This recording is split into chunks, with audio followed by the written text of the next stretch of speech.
Another thing that I do before I go on vacation, because I talked to you about how you set your vacation time, kind of, give you kind of the way I do it. I also go in the day or two before and I put about 500 items on sale. I really want to move some product, so that's to my advantage. So I put stuff on sales, and it works, and you'll sell some more stuff.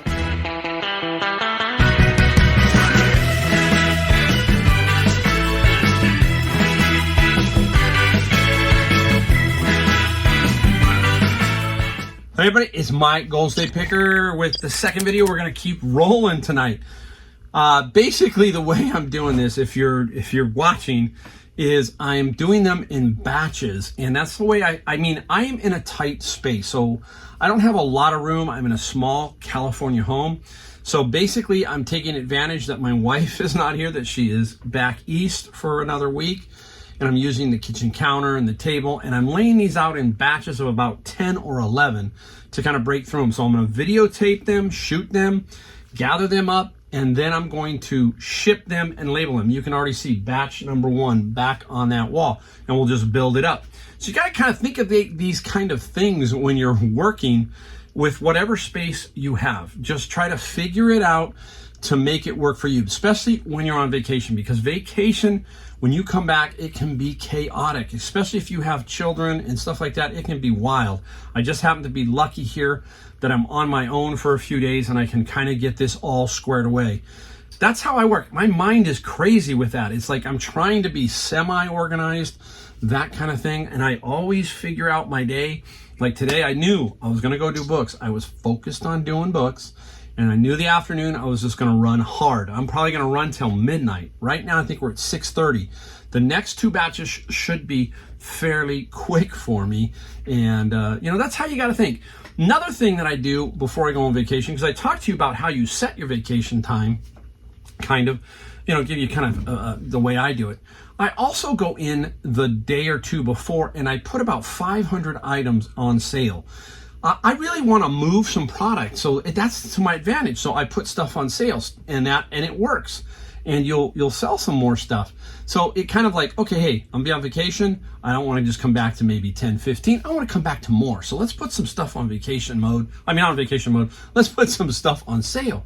And that's what I did. So I go in and maybe I pick 500, and boom, that's what I did. And it worked out really well. I'm really happy. That's the great thing about this, guys, is once you develop a inventory, I have about 1,300 items, you will really start to take off if you keep finding good stuff. And you see the stuff I find all kinds of things. So keep that in mind. Don't forget to keep looking, keep listing. People are always asking me, wow, what should I do? And I tell them, look, best thing you can do is keep listing, keep trying to find items, and keep them moving through the system. It's kind of like Amazon. Sometimes I throw in a book that's only going to make me $1 or $2, but it sells quickly.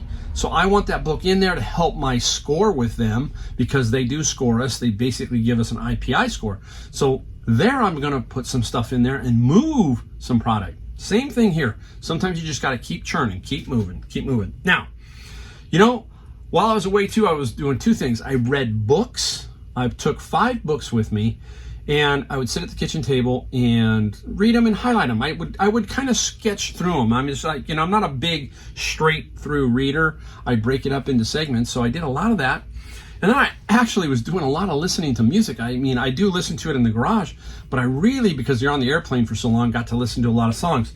And I want to give you a song of the day. Something that I hadn't heard in a while, and I go, wow, that is a super cool song. I really like it. So I'm going to give you that song right now.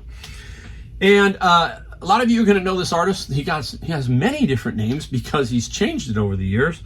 And this particular album, he goes by John Cougar. I think it's John Mellencamp. I might be wrong. It's John Mellencamp on this album. But he's also John Cougar Mellencamp. All kinds of ways for him. Now, what's cool about John is I've always liked him. I can remember listening to his first album, which was Jack and Diane, or not his first album, his big hit. I think it was Jack and Diane. There was one album prior to that. And I was driving back from Las Vegas, and I was like 18 years old. And I must have heard Jack and Diane so many times because it was just a big hit back in the day. But Jack and Diane, that album was really huge. And he has a really cool drummer named Kenny Arnoff. And my son's a drummer, so I like drummers and bass players. I like everybody, but drummers, you know, I just love drummers. And Kenny Arnoff is the drummer on this song, and I love the drumming on this song. And the song is called Small Paradise. And you'll have to listen to it because you probably haven't heard it. You hear all of his other big hits, but listen to Small Paradise. Wow, I love the whole feel of that song. It's quite amazing to me. I love my music, folks. I love my music. You're going to see some music that's sold in this video and the next couple videos. So, all right, hey, let's get on to what we sold. All right, let's get right on to it. Whew, first up, let's go and see if I can keep this in some order.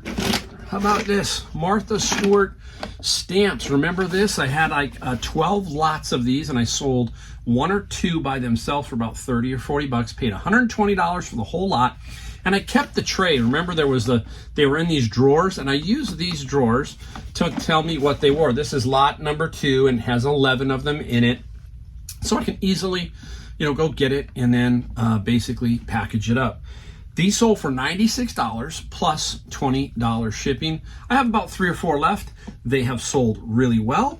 So keep your eye out for this kind of stuff, especially big lots. Paid $120 for the whole lot. All right. I gotta find a place to put it. Now let me give you a total too. This video total is $468. $468 does not include the shipping, as we have always said. All right, I'm gonna get this one behind you because this is how you should do lots of books. Like, you could lot up those Martha Stewarts, but they don't take up too much room. Now, books in lots can get unwieldy, and that can be kind of a problem. So you have to kind of be careful there with this. This is the Babysitters Club book lot set, and you know what? I don't know how many I had on there. Did I put it on the outside? I didn't put it on the outside of this one, but there are quite a few, so you'll see the total up top. And I put the weight and what is in the box. I forgot to put the number. Usually I do. So it's all ready to go. I don't have to do anything with this one. This is cool. And the Babysitter Club lot sold for $68 and $15 medium mail shipping. So you pre-weigh it and you've got everything there. Your shipping's going to be spot on. And you're going to sell stuff like this. This is why I love my bins. You hear me talk about that all the time, right? So that was a good find. That was a good one. Now, right here, the Dungeons and Dragons books that we got out of the bin of books. We got like 30 of them and about another 5 or 6 different ones that went on to Amazon. Gated on Amazon with Dungeons and Dragons. It's, you know, that's one of the problems with Amazon, and it's getting tougher everywhere. Vero is big time on eBay. A matter of fact, I just got a note. Remember, I got the Richard Pryor albums, and I'm always checking my comments. So if you put a comment down below, I will look at it, and I will probably answer you back saying thank you or something. That is me. It's not some bot. It's not something. It is physically me responding to you. But somebody put a note and said, hey, Richard Pryor. And the auction professor was talking about Richard Pryor, and Richard Pryor, the family, I think, does a lot of stuff and knocking them out. So I'll keep the Richard Pryor albums for a long time. I'll hold on to them and see what happens with them down the road. But they're knocking those out. And it's the Richard Pryor family. So that was on the auction professor. And I do watch the auction professor. He gives me a lot of good information too. Watch everybody's channel. You'll learn from everyone. So Dungeons and Dragons Monster Manual, and this book sold for $24 plus $7 shipping. And remember what I said. Hey, think of it like this: 30 books. If you sell them for an average of 20, 30 times 20, $600 just on those books. How much did the bin cost me? $100. Did I get other things in the bin? Yes. Books that go to Amazon. It's over and over. It's rinse and repeat. Rinse and repeat. That's all this is, guys. The easy part generally is out in the field. The hard part is what I'm doing right now, because this sucks. It's hot in here and I got a long night ahead of me, but it is what I do. And I love doing it even with this, because you know why? This is the challenges. You have to challenge yourself to get through this. So figure a way, like I'm doing, batching, to get through it a little bit more evenly. Like I've got to do the videos. It's like, man, I want to do videos. I don't want to start just wrapping and packaging. So let's batch them and do it that way. So that's kind of how you have to think. Be a little bit of organized, have a little bit of organization, and things will go a lot smoother. All right, let's go up to this guy right here. This is so nice. This is Guadalcanal, and it's a game, brand new, Smithsonian Institute. And I got this with my Apple software. Remember, I got some games also. I got all kinds of stuff with that huge buy. And this Guadalcanal one, it is a super cool looking game. $64 plus $20 shipping. Can't go wrong with military stuff, guys, especially old military games. There's a lot of people who like the Civil War. World War II is big. So there's a lot of people out there who look for this kind of stuff. All right, where are we going? Oh, let's go down here. We sold a golf club. Yeah, we sold a Carbite. The brand is Carbite. Interesting putter. You know, there it is, Carbite. Has the head cover. I can't remember what I paid for this. I don't think I paid more than $3. I think I got this one at another thrift store around me, not a Savers or a Goodwill. And this sold for $30 plus $13 shipping. This is not going in the USPS tubes, guys, right? Where does this go? This goes with UPS now. UPS, this is a $13 shipping item here. And this will be spot on, maybe $11, $12. Right now, UPS is dirt cheap on shipping golf clubs like this. Drivers are no more than $15 to $18. So they're pretty easy to price, easy to ship. And we have eliminated the post office because they just don't want to play no more. This would cost about probably about $25 to $27 if we ship it via the post office. No good no more. No good. All right. How many of you like Doctor Who? Doctor Who books. I got 6 of them. Really good shape. There's a lot of Doctor Who fans out there too, right? And these guys here sold for $13 plus $5 shipping. Where'd they come out of? Guess where? The bin of books. And can't go wrong with that, right? Can't go wrong there. All right, this one did not come out of the bin of books, but this one came out of Savers. And this is Lumis. It is an airbrushing makeup system, okay? Several ways that they have here. They have different kits. Some have makeup in them, some don't. And this one here sold for $44 plus $9 shipping. I think we paid about $7.99, and then we take our discount. Every time, guys, when you're working with Savers, if you donate something, they will give you 20% off. On Tuesdays where I live, it's 30% off for Senior Tuesday.